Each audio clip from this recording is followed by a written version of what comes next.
Yo, everybody. This is Rom Shack. So we are going to be doing the next part, 12, maybe 13, something in my Gran Turismo 3 test every car in the games thing. So we're starting with the V8 Vantage, and we're going to end with the 3000 GT VR4 Turbo, and then we'll get through the whole next week's is done after that. So we'll just stop there today.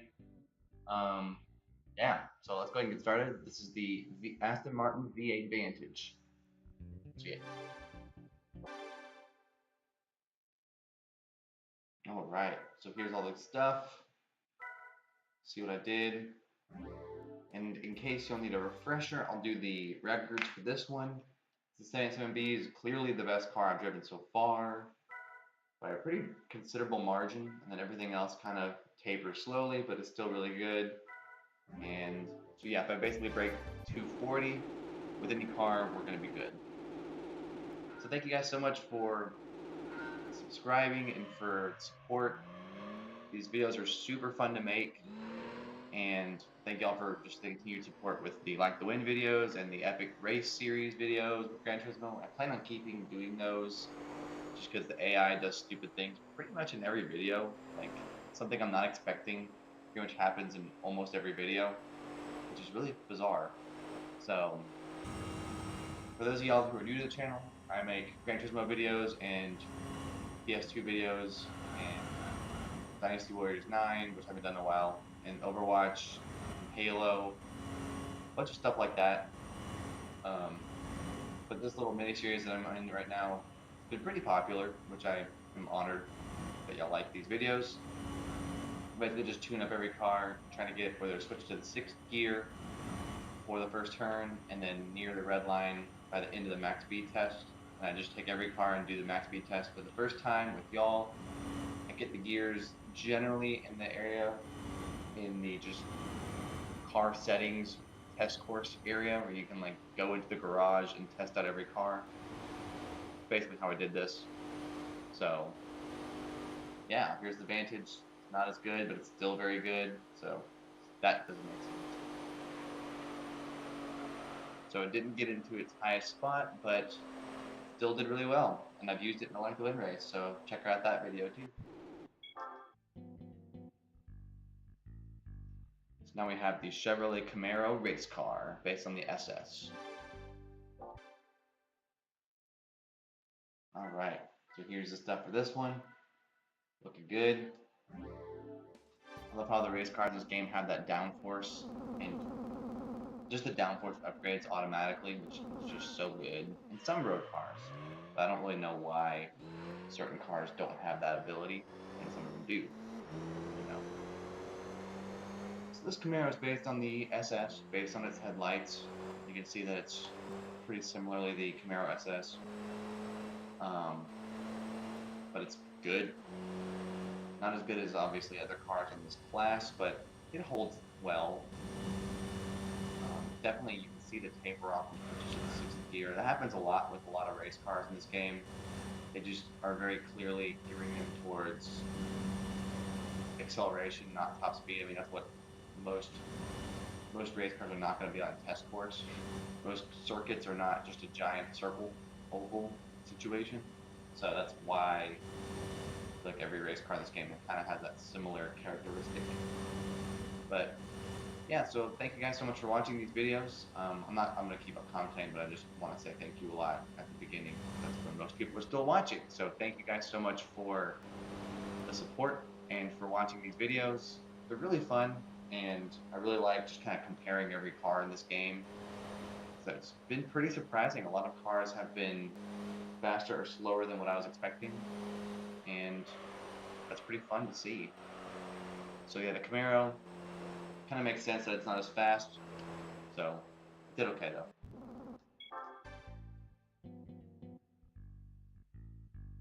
All right, now we have the Nissan R390 GT1 road car.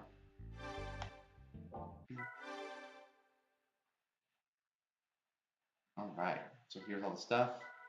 Looking good.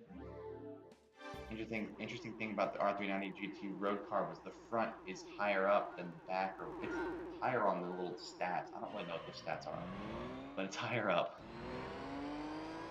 the R390 road car is really freaking good. I mean, I think the race car is going to obviously be better, but this is not a car that's worth underestimating at all. It is weird how it switches gears so late in its top speed there, but it catches up to it. I'm sure I could do some crazy tampering with the gears there, but it's more fun this way.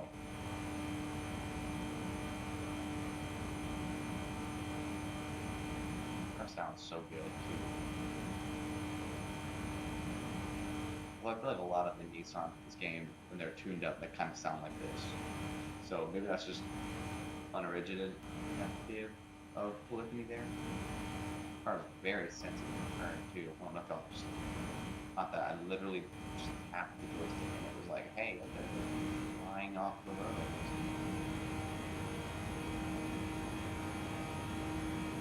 This car is dude, stop. Okay, there we go. I straightened it out a little late, but let's get 245. Thank you. Not quite, but hard to control that car. It's not as controlled, obviously. That kind of makes sense, but I got 10th.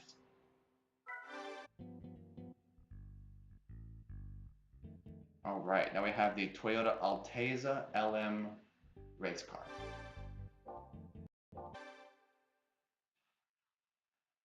All right, so here's all the stuff for the Altezza. So this car sounds a lot like the Supra, but it makes sense because it's a Toyota and they have their great engine sounds in this game.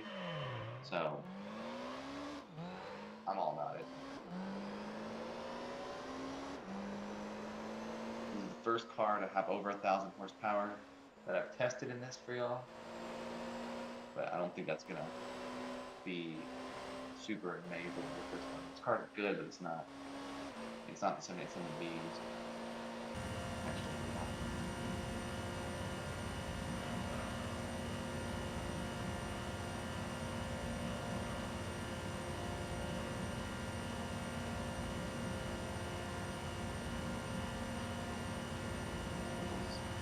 Turning a little bit better than that road car that I just was driving.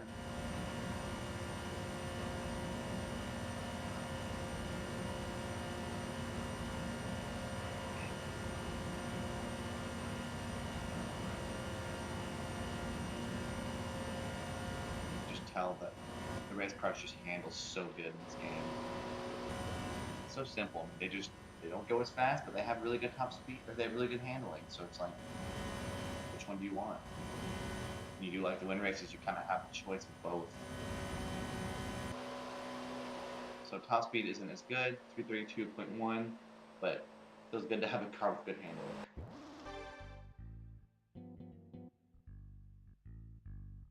Alright, now we have the awesome sounding Panoz Esperante GTR1.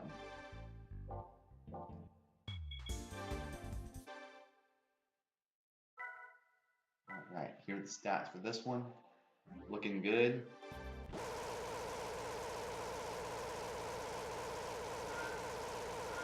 car just sounds so good. I don't know. This is my question for y'all in this video. Why does the Esperante sound so good in this game, and then sound so muffled and quiet from 4 on? Like, it sounds so menacing in this one. Like a higher pitched Ford GT40 race car. But in the rest of the games, it's just so quiet, and it also seems like I watched a video on another channel, I can't remember what channel it was, but they said that the specs of this car in this game are not even accurate. Like, it's actually a lot lighter and it's a lot better in real life. And so does someone know if that's true or not? Like, is it better in real life? Like, does this car actually kind of, like, that the weight was lower in real life than it is in this game? It's super overweighted in this game, and then there's something else that they mentioned in their video. I don't remember what channel it was. I thought it was really interesting, so I was like, but you can see how this car's really good. It's super heavy in this game, so you're like, it really makes you wonder. So those are my questions. This is one of my favorite sounding cars, apart from the 77B, obviously. But the Esperante, what a good car. 251.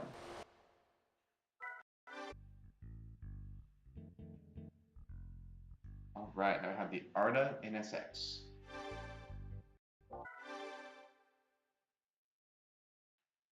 Here are the stats.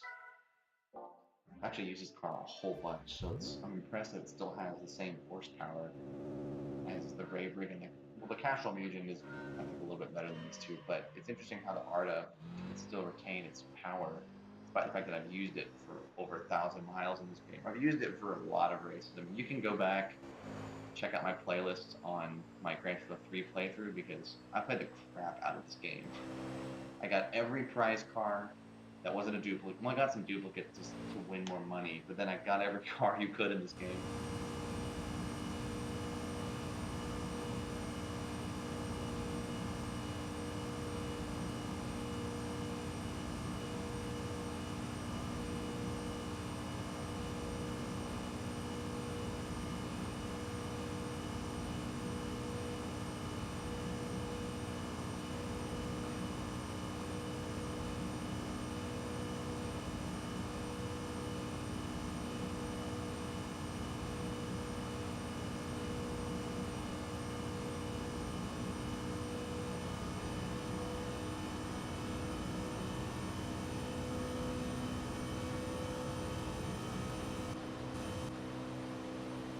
Straightened it out a little late there, but it'll do. I'm gonna get to 240, but that is not gonna happen. But still a very good car. 237.3 for the Arta.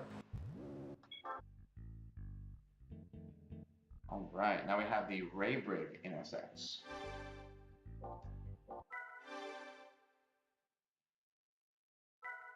All right, here are the stats for this one. Now, these two cars have a very similar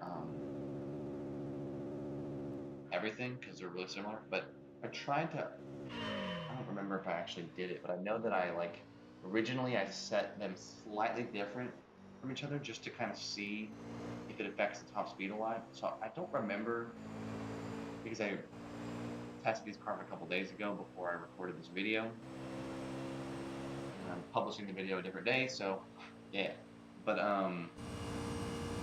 yeah, so I'm hoping that I actually did keep them separate. I was trying to test out some stuff with the gear ratios for these race cars, because sometimes it seems like it's better if you over-tune it just a little bit, because when the car tries to get near the top of the 6th gear anyway, they just stop accelerating. Like, you can just watch as it decreases. So then what I did was, with a lot of these cars, I had it where basically just pushes the 6th gear right when that turn starts, so that it's able to actually get going in the 6th gear.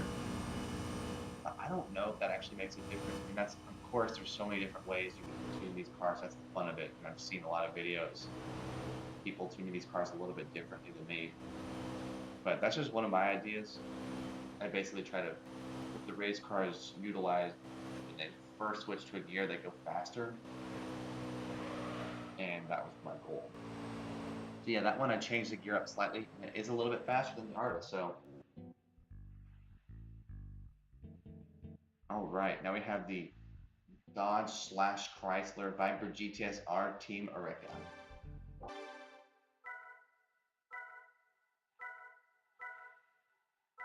All right, here are the stats. This car alarm was going off outside my house. I don't know if y'all heard that or not. Y'all might have. If so, I'm leaving it in. It's funny. In my neighborhood, there is somebody's car. Their alarm always goes off. It's the weirdest thing. I don't know who it is, but their alarm goes off probably 4 times a week, and I don't know what that means. It's very strange, though. But here's the Viper GTS-R. Looks good. I don't know if y'all saw that. This is what I did, where y'all saw how much slower it was going at the top of the 5th gear. So I did that on purpose, because when it switches to the 6th gear, it actually accelerates faster, and I would rather it, I feel like it gets an overall higher top speed doing that. Now also, I drive the car differently every time. Like, you can't absolutely be perfect, but I noticed when I did a couple drives with this car, when it gets near the 6th gear, no matter how slow or how high, I guess it's short and wide technically, how short or wide you set the gear ratios, the car greatly decelerates in acceleration. So what I did was I intentionally over gear it. I don't know how to say that, but I switched it so that I was intentionally way above the gear ratio because even though I'm not as close to the red line as I want to, the speed is actually higher with the car at this rate. So 240.3.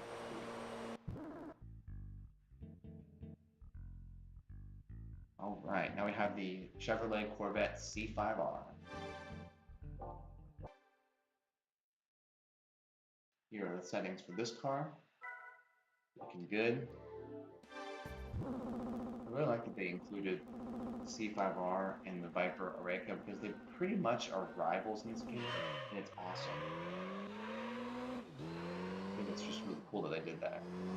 They could have easily not. They sound very similar. I don't know if their sounds are exactly perfect, but I'm like, still. It just makes me happy.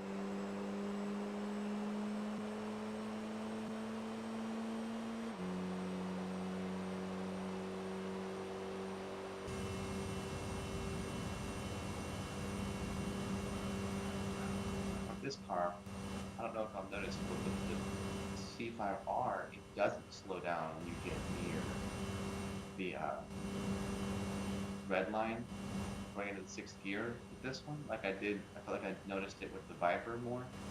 So with this car, you'll notice that I am a lot closer to the red line now than I would be.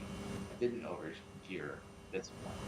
I didn't change the gears to be above where they should be because I saw that this car was pretty consistent with its acceleration. So I just did not do a good turn there off the line, so it's annoying, but kind of goes against my point. But yeah, basically if I had turned this car a little bit better, that's better, okay. I'm a lot closer to the red line because I noticed it kind of consistently accelerates. So I didn't feel the need to change that up. Alright, here is the Castrol Mugen NSX.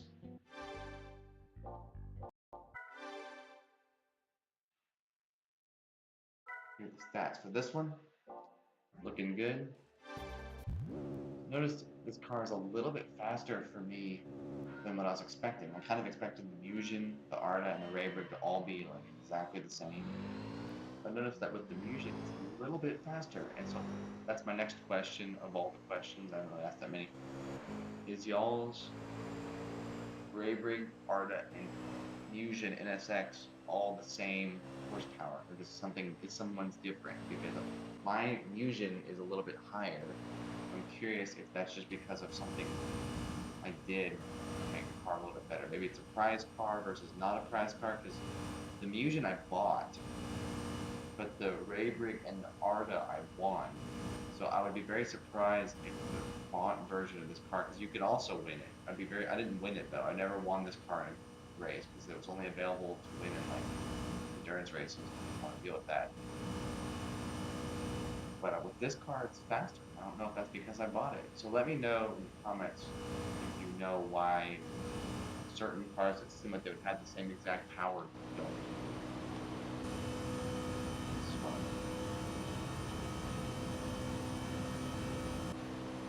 Hoping that gets over 240, but I don't think that's going to happen.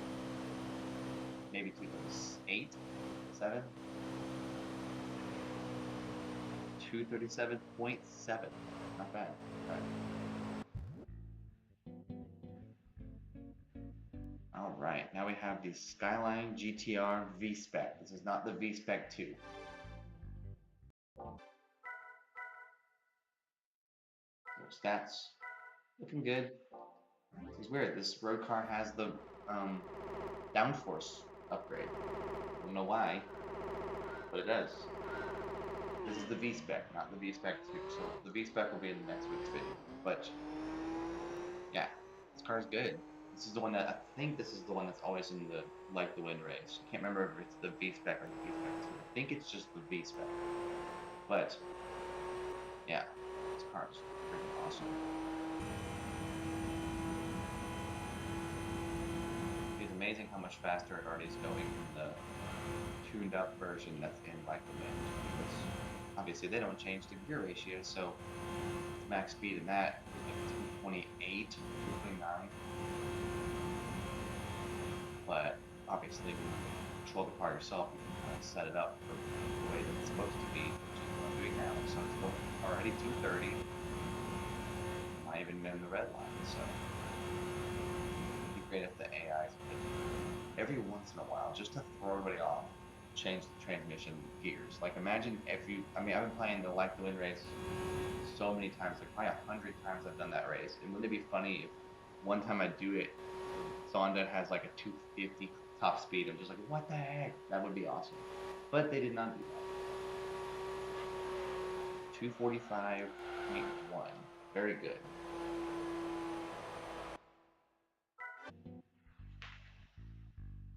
Alright, here's the last car in this part of the series. This is the Mitsubishi 3000 GT VR4 Turbo. Alright, now here are the cars, the stats of this car, and let's go. I find it really bizarre. Maybe this is another thing y'all would know the answer to. So I've used the VR4, I think, in a Like the Wind race, not the VR4 Turbo. The VR4 has more horsepower than the VR4 Turbo for me right now. This is like kind of that same question where I'm like, is it because I've used the VR4 more so far? Is that why the VR4 Turbo has less horsepower? I guess that can make sense. Like the car gets broken in more used to handling top speed. But I don't know. If y'all know the answer to that, let me know.